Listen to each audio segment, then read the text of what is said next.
हर साल की शुरुआत में आप एक ही तरह की वीडियोस देखते हैं, बेस्ट स्टॉक्स फॉर 2026 या ये 5 म्यूचुअल फंड्स आपको करोड़पति बना देंगे। लेकिन सच बताऊं, 2026 वो साल नहीं है जहां आप सिर्फ पुराने फॉर्मूलों को कॉपी करके पैसा बना लेंगे। दुनिया बदल चुकी है। अगर आप आज भी वही 2020 वाली स्ट्रैटेजी लेकर चल रहे हैं तो आप निवेश नहीं कर रहे, आप बस अपनी मेहनत की कमाई को धीरे धीरे खत्म होते देख रहे हैं।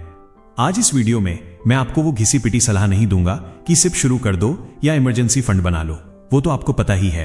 आज हम बात करेंगे उस गहरे मनोवैज्ञानिक बदलाव की जो 2026 के मार्केट में हो रहा है। हम बात करेंगे उस इनविजिबल शिफ्ट की जिसे बड़े इन्वेस्टर्स देख पा रहे हैं, लेकिन एक आम इंसान अपनी सैलरी स्लिप और EMI के चक्कर में मिस कर रहा है।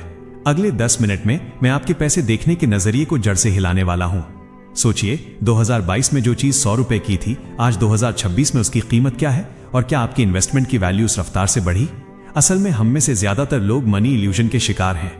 हमें लगता है कि हमारा पोर्टफोलियो हरा दिख रहा है तो हम जीत रहे हैं, लेकिन हकीकत में महंगाई और बदलती ग्लोबल इकोनॉमी हमारे पीछे से सारा मुनाफा साफ कर रही है।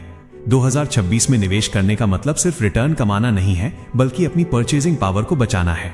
अब सवाल आता है कहां? ज्यादातर लोग गलती क्या करते हैं? वो भीड़ को फॉलो करते हैं। जब कोई सेक्टर चर्चा में आता है तब वो उसमें पैसा डालते हैं, लेकिन याद रखिए, जब कोई चीज न्यूज हेडलाइन बन जाती है तो वहां से पैसा बनाने का मौका जा चुका होता है। 2026 में पैसा वहां बनेगा जहां अभी शांति है, जहां लोग देख नहीं रहे हैं। पैसे की साइकोलॉजी का एक बहुत बड़ा नियम है, पैसा हमेशा उस हाथ से निकलकर उस हाथ में जाता है जिसके पास धैर्य और सही जानकारी होती है। इस साल मार्केट बहुत ज्यादा नॉइजी है। हर तरफ AI, ऑटोमेशन और नए स्टार्टअप्स का शोर है, लेकिन एक चतुर निवेशक के तौर पर आपको यह समझना होगा कि टेक्नोलॉजी सिर्फ एक टूल है। असली पैसा वहां है जो इस टेक्नोलॉजी को कंज्यूम कर रहा है। अगर हम इंडिया की बात करें तो 2026 एक कंपोजिट इकोनॉमी का साल है। यहां सिर्फ डिजिटल एसेट्स में पैसा डालना जोखिम भरा है और सिर्फ पुराने ट्रेडिशनल गोल्ड या रियल एस्टेट में फंसे रहना सुस्ती है। इस साल का सबसे बड़ा मंत्र है द हाइब्रिड अप्रोच। चलिए इसे थोड़ा गहराई से समझते हैं। आपने लिक्विडिटी के बारे में सुना होगा। 2026 में आपकी सबसे बड़ी ताकत आपका कैश नहीं, बल्कि आपकी एबिलिटी टू मूव है।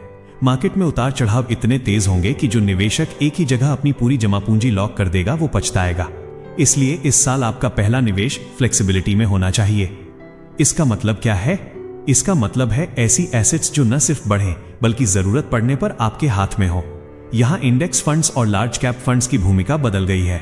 अब वो सिर्फ सेफ हेवन नहीं रहे, वो आपकी वॉर चेस्ट है। जब मार्केट में पैनिक आए तब आपके पास वहां से पैसा निकालकर सही जगह लगाने की हिम्मत और लिक्विडिटी होनी चाहिए। लेकिन रुकिए, असली खेल तो कहीं और चल रहा है। इतिहास गवाह है कि जब भी दुनिया एक बड़े टेक्नोलॉजिकल शिफ्ट से गुजरती है, जैसा कि हम अभी AI के साथ देख रहे हैं, तो दो तरह के लोग पैसा बनाते हैं। पहले वो जो उस टेक्नोलॉजी को बना रहे हैं और दूसरे वो जो उस टेक्नोलॉजी की वजह से बेकार हो रही चीजों के विकल्प ढूंढ लेते हैं। 2026 में आपको अपना पैसा उन कंपनियों में नहीं लगाना चाहिए जो सिर्फ हम AI इस्तेमाल कर रहे हैं बोल रही हैं, बल्कि उन कंपनियों को ढूंढिए जिनका बिजनेस मॉडल AI की वजह से खर्चों को आधा कर चुका है। इसे कहते हैं ऑपरेटिंग लेवरेज। अगर कोई कंपनी अपना काम आधे खर्च में कर पा रही है तो उसका प्रॉफिट सीधा आपकी जेब में जाएगा। ये वो हिडन ट्रूथ है जो बैलेंस शीट देखने वाले ही समझ पाते हैं। अब बात करते हैं उस चीज की जिससे हर भारतीय का इमोशनल रिश्ता है, सोना, गोल्ड। अक्सर कहा जाता है कि सोना तब खरीदना चाहिए जब दुनिया डर में हो, लेकिन 2026 में सोना सिर्फ डर का गहना नहीं है, ये एक ऑल्टरनेटिव करेंसी बन चुका है। जिस तरह से ग्लोबल पॉलिटिक्स बदल रही है, डिजिटल गोल्ड या गोल्ड ETF आपके पोर्टफोलियो का वो हिस्सा होना चाहिए जो बीमा की तरह काम करे। लेकिन याद रखिए, निवेश के तौर पर सोना आपकी कुल वेल्थ का 10 से 15% से ज्यादा नहीं होना चाहिए, क्योंकि सोना आपको अमीर नहीं बनाता, वो बस आपको गरीब होने से बचाता है। अमीर आपको इक्विटी ही बनाएगी। यहां एक बहुत गहरी साइकोलॉजिकल बात आती है। हम निवेश क्यों करते हैं? खुशी के लिए, सिक्योरिटी के लिए, या बस इसलिए क्योंकि सब कर रहे हैं? 2026 में FOMO, fear of missing out, आपका सबसे बड़ा दुश्मन है। जब आप देखते हैं कि आपके दोस्त का क्रिप्टो पोर्टफोलियो 50% बढ़ गया या किसी ने पेनी स्टॉक से पैसे बना लिए, तो आपका दिमाग आपको रिस्क लेने के लिए उकसाता है। यहीं पर एक मैच्योर इन्वेस्टर और एक गैम्बलर के बीच की लकीर खिंचती है। पैसा कमाना एक गणित है, लेकिन पैसे को बनाए रखना एक बिहेवियर है। इस साल रियल एस्टेट में भी एक बड़ा बदलाव दिख रहा है। अब वो दिन गए जब आप कहीं भी जमीन लेकर छोड़ देते थे और वो 10 गुना हो जाती थी। 2026 कमर्शियल और प्रीमियम रेजिडेंशियल का साल है। अगर आपके पास बड़ा कैपिटल है तो REITs real estate investment trust के जरिए कमर्शियल प्रॉपर्टी में हिस्सा लेना एक बहुत ही स्मार्ट मूव हो सकता है। ये आपको बिना सरदर्दी के रेंटल इनकम और कैपिटल एप्रिसिएशन दोनों देता है। लेकिन अगर आप एक मिडिल क्लास प्रोफेशनल हैं तो आपके लिए सबसे बड़ा एसेट आपका अपना स्किल है। ये सुनकर थोड़ा बोरिंग लग सकता है, लेकिन फाइनेंस का सबसे बड़ा सच यही है, your income is the engine, your investments are just the fuel. अगर आपका इंजन छोटा है तो कितना भी महंगा फ्यूल डाल लो, गाड़ी धीरे ही चलेगी। 2026 में खुद पर किया गया निवेश, चाहे वो कोई नई भाषा सीखना हो, डेटा साइंस समझना हो या सिर्फ अपनी कम्युनिकेशन स्किल्स सुधारना हो, वो आपको किसी भी स्टॉक मार्केट से ज्यादा रिटर्न देगा। चलिए अब थोड़ा कड़वा सच बोलते हैं। बहुत सारे लोग 2026 में पेनी स्टॉक्स और क्विक रिच स्कीम्स के पीछे भागेंगे। वो सोचेंगे कि शायद कोई जादुई टिप मिल जाए, लेकिन मार्केट का एक क्रूर नियम है, वहां से पैसा कभी नहीं आता जहां सबको उम्मीद होती है। पैसा वहां से आता है जहां अनिश्चितता होती है। आज अगर आप कंफ्यूज्ड हैं कि पैसा कहां लगाऊं, तो ये अच्छी बात है। कंफ्यूजन का मतलब है कि आप सोच रहे हैं। बस अपनी सोच को सिंप्लिसिटी की तरफ ले जाइए। 2026 के लिए मेरा सबसे बड़ा डीप इंसाइट ये है, diversification is not about having many things, it's about having different things. लोग क्या करते हैं, 5 अलग अलग म्यूचुअल फंड खरीद लेंगे, लेकिन उन 5 के अंदर वही टॉप 10 कंपनियां होंगी, HDFC, रिलायंस, ICICI। ये डाइवर्सिफिकेशन नहीं है, ये तो बस भ्रम है। सही डाइवर्सिफिकेशन का मतलब है थोड़ा हिस्सा इंडियन इक्विटी में, थोड़ा ग्लोबल मार्केट में, US स्टॉक्स, थोड़ा गोल्ड में और थोड़ा फिक्स्ड इनकम में। अगली बात जो आपको कोई नहीं बताएगा वो है टैक्स एफिशिएंसी। 2026 में टैक्स के नियम और कड़े हो सकते हैं।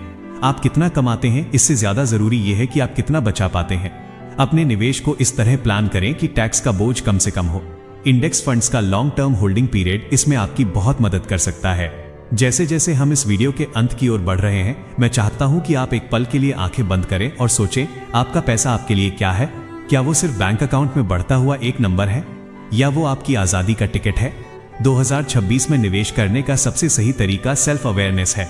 अगर आप रात को चैन से नहीं सो पा रहे क्योंकि मार्केट गिर गया है, तो इसका मतलब है कि आपने अपनी औकात से ज्यादा रिस्क ले लिया है। और अगर मार्केट के बढ़ने पर आपको कोई खुशी नहीं हो रही, तो इसका मतलब है कि आप बहुत ज्यादा डरे हुए हैं। सही निवेश वो है जो आपको इन्वेस्ट एंड फॉरगेट की सुविधा दे। इस साल छोटे और मंझोले शहरों की कंपनियों पर नजर रखिए। इंडिया की अगली ग्रोथ स्टोरी वहां से निकल रही है। जो ब्रांड्स आम आदमी की रोजमर्रा की जिंदगी का हिस्सा बन रहे हैं, उनमें निवेश करना कभी गलत नहीं होता। अंत में मैं बस इतना कहूंगा, 2026 में पैसा वहां लगाइए जहां वैल्यू हो, न कि सिर्फ प्राइस। कीमत वो है जो आप चुकाते हैं, वैल्यू वो है जो आपको मिलती है। बाजार गिरेगा भी और बढ़ेगा भी, ये उसकी फितरत है। आपकी फितरत धैर्य होनी चाहिए। याद रखिए, वॉरेन बफे ने अपनी 90% से ज्यादा संपत्ति 65 साल की उम्र के बाद बनाई थी। उन्होंने सिर्फ निवेश नहीं किया, उन्होंने समय को अपना पार्टनर बनाया। 2026 में आपका सबसे बड़ा इन्वेस्टमेंट टाइम और कंसिस्टेंसी होना चाहिए। बाकी सब सिर्फ नंबर्स हैं। अगर आपको इस वीडियो से कुछ नया सीखने को मिला या इसने आपकी सोच में एक छोटा सा भी बदलाव किया, तो समझ लीजिए मेरा काम हो गया। पैसे के बारे में और गहराई से समझने के लिए खुद से सवाल पूछना बंद मत कीजिए, क्योंकि जो सवाल पूछता है वही रास्ता ढूंढता है। मिलते हैं अगली बार एक और गहरी कहानी के साथ। तब तक अपने पैसे का ख्याल रखिए, वो आपका और आपके भविष्य का ख्याल रखेगा।